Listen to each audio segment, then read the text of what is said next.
আমি এই কষ্ট করে এই ভিডিওগুলা বানাই এবং বিভিন্ন জায়গায় যাই, গিয়ে আপনাদের জন্য এই ভিডিওগুলো বানাই। আপনারা একটু আমার দিকে খেয়াল রাখবেন এবং লাইক করবেন, আমার চ্যানেলে শেয়ার করবেন, বেল আইকনটা প্রেস করবেন এবং সবচেয়ে বেশি গুরুত্বপূর্ণ সেটা হচ্ছে আপনারা সাবস্ক্রাইব করবেন। সাবস্ক্রাইব করতে ভুলবেন না। আপনাদের এই সাবস্ক্রাইবের ফলে আমার মধ্যে এই কর্মস্পৃহা সামনে আরও ভিডিও বানানোর জন্য বেড়ে যাবে। তো আপনাদের কাছে আশা করি আপনারা আমার like, share, bell icon press করবেন এবং সাবস্ক্রাইব করবেন আমার আসসালামু আলাইকুম। নরেন্দ্র মোদী, একটা কমেডিয়ান নরেন্দ্র মোদীকে নিয়ে একটু আলাপ করি।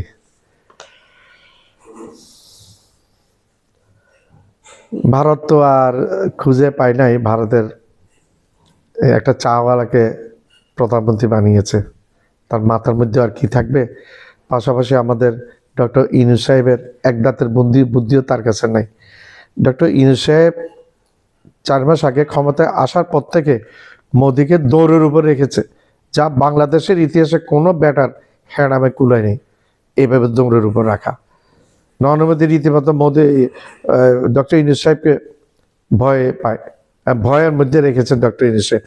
এমন চাল মারছেন যে নরেন্দ্র মোদী ঘুম আর আসে না, রাত্রে সম্ভবত ঘুমাইতে পারে না। এখন এটা আমি বলছি যে এখন নরেন্দ্র মোদীর কি কাউন্টডাউন শুরু হয়ে গেছে, মনে হচ্ছে তাই। কারণ রাজনীতির ভাই আমরা কিছু বুঝি, বয়স হয়েছে কিছু রাজনীতির ভাই আমরা বুঝি। অনেক সরকারের অনেক নেতার উত্থান পাতন আমরা দেখেছি। পাকিস্তানের সময় আমরা দেখেছি, ছোট ছিলাম তখন, আইয়ুব খানের পতন, ইয়াহিয়া খানের পতন, জুলফিকার আলী ভুট্টোর পতন, দেশটা বাংলাদেশ স্বাধীন হওয়া, কি কারণে দেশটা স্বাধীন হয়েছে, ভারতের কূটচক্র, ভারতের রয়ের কূটচক্রে এই দেশটা স্বাধীন হয়েছে। এই কূটচক্রে, ভারতের রয়ের কূটচক্রে জুলফিকার আলী ভুট্টো রয়ের পাতা ফাঁদে পা দিয়েছিল, যার কারণে বঙ্গবন্ধু শেখ মুজিবুর রহমানের আওয়ামী লীগ তখন 300 আসনের মধ্যে 297টি আসন জিতেছিল, একক সংখ্যা, নিরঙ্কুশ সংখ্যাগরিষ্ঠতা পেয়েছিল। শুধু 300 আসন পার্বত্য চট্টগ্রামে আওয়ামী লীগ পায়নি।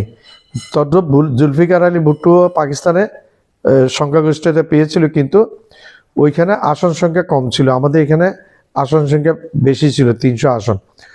আর ওই সময় বাংলাদেশে জনসংখ্যা ছিল 7.5 কোটি, পাকিস্তানে তখন ছিল 4.5 কোটি। তো সেই সুবাদে রেশিও করে দোনো দেশের পার্লামেন্ট সদস্যগুলা, পার্লামেন্টে কত সদস্য সেটা নির্ধারণ করা হয়েছিল। বাংলাদেশ এবং পাকিস্তান মিলিয়ে পার্লামেন্ট সদস্যগুলো মিলিয়ে যদি একটা হিসাব করা যায়, তাহলে কিন্তু যেহেতু 300 আসনের মধ্যে শেখ মুজিবুর রহমান 297টি আসন পেয়েছিল, নিরঙ্কুশ সংখ্যাগরিষ্ঠতা পেয়েছিল, তাই শেখ মুজিব হওয়ার কথা ছিল বাংলাদেশের প্রধানমন্ত্রী। কিন্তু Zulfikar Ali, notorious Zulfikar Ali Bhutto, very notorious guy, he is the architect to divide the Pakistan. That notorious guy, Zulfikar Ali Bhutto, was the architect to isolated Pakistan, to divide this Pakistan in both sides, East Pakistan and West Pakistan. And East Pakistan begins to Bangladesh, which is now the existing independent Bangladesh. মোদির countdown কি শুরু হয়ে গেছে? আমরা একটু যাই শ্রীলঙ্কার দিকে। শ্রীলঙ্কার রাজাপাকসে হেলিকপ্টারে করে ভাত না খেয়ে, দুপুরে ভাত না খেয়ে পালিয়ে যেতে হয়েছে। তার মন্ত্রীদেরকে রাস্তায় ধরে ধরে পিটেছে, জাইঙ্গা পর্যন্ত খুলে নিয়েছে, উলঙ্গ করে মারছে এমপিদেরকে। একটা মন্ত্রী মাইরের চোটে মারা গেছে, আরেকটা এমপি দেখলাম বেহসের মতো পড়েছিল। বাংলাদেশের অবস্থা তদ্রুপ হয়েছিল, কিন্তু বাংলাদেশের তখন শ্রীলঙ্কা থেকে তারা আগে থেকে এটা সজাগ ছিল, যার কারণে ফ্যাসিস্ট হাসিনা চলে গেছিল ভারতে, তার নরেন্দ্র মোদীর বুকের মধ্যে চলে গেছিল। ফ্যাসিস্ট হাসিনা গিয়ে আশ্রয় নিয়েছে, এখন ওইখানে আছে। এখন সেই বাংলাদেশের সূত্র ধরে কিন্তু সিরিয়াতে একই ঘটনা ঘটেছে। বাশার আল আসাদ দুপুরের খাবার খেতে পারে নাই, রাশিয়া গিয়ে আশ্রয় নিয়েছে। সে তো রাশিয়া আশ্রয় পেয়েছে, কিন্তু ফ্যাসিস্ট শেখ হাসিনা পৃথিবীর কত দেশে, middle east, Europe, America, Australia, New Zealand, Canada, Japan, even কি উত্তর কোরিয়া তো আসতে পারে, কোনো দেশ তাকে আশ্রয় দিতে রাজি হয় নাই। আরব দেশগুলো পর্যন্ত তাকে আশ্রয় দেয়নি, আশ্রয় দিয়েছে নরেন্দ্র মোদী। এখন আমরা নরেন্দ্র মোদী কাউন্টডাউন ব্যাপারে একটু আলাপ করি। নরেন্দ্র মোদী কাউন্টডাউন কি শুরু হয়ে গেছে? মনে হচ্ছে শুরু হয়ে গেছে। উত্তাল ভারত, এখন সংসদের মধ্যে উত্তাল অধিবেশন। সামনাসামনি মোদীকে বলছে অলি গলি মে শোর হে, নরেন্দ্র মোদী চোর হে, মোদী হাটাও ভারত বাঁচাও। এটা সংসদে এই স্লোগান হয়েছে, এই স্লোগান সারা ভারতে ছড়িয়ে গেছে। উত্তাল ভারত। জানি না এই ইয়েতে মোদী টিকবে কিনা, মনে হচ্ছে না মোদী খুব একটা বেশি দিন টিকবে, এই বছর টিকবে বলে মনে হচ্ছে না। এই বছর যে কোনো সময়তে মোদীর পতন হয়ে যেতে পারে। সেখানে সংসদীয় গণতন্ত্র, সেখানে মোদী দুইটা দলের উপর নির্ভর করে কোয়ালিশন গভর্নমেন্ট করেছে। আজকা বার 400 পার, সে বলেছিল আজকা বার 400 পার, কিন্তু 400 পার कहाँ होगा, 240 पार हो नहीं पाया। तुम आज का बार कहाँ पार पाए, तुम 240 पार नहीं हो पाया तुम मोदी।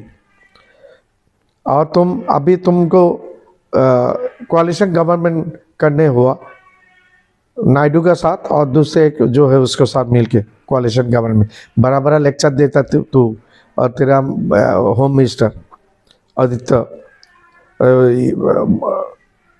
अमित शाह घुसपैठिया बोलता हम लोगों को, उल्टा करके मारेगा हम लोगों को, ऐसे भी बोलता तेरा होम मिनिस्टर।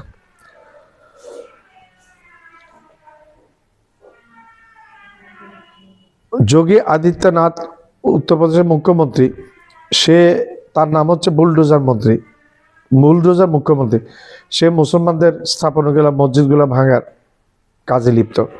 এই পর্যন্ত ভারতে প্রায় 200 মসজিদ ভেঙে ফেলেছে। প্রাক্তন অনেক পুরান মসজিদ, 200 বছর, 400 বছর, 500 বছর, 800 বছর আগের মসজিদ পর্যন্ত ভেঙে ফেলেছে। এখন মসজিদের নিচে নাকি মন্দির পাওয়া যাচ্ছে, এইটা বলে মসজিদ ভেঙে ফেলেছে। এখন কি করছে ভারতের কোর্টকে, আদালতকে আমি ধন্যবাদ জানাবো। আদালত ইনজাংশন জারি করেছে, কোনো পুরানা স্থাপনাকে ভাঙা যাবে না।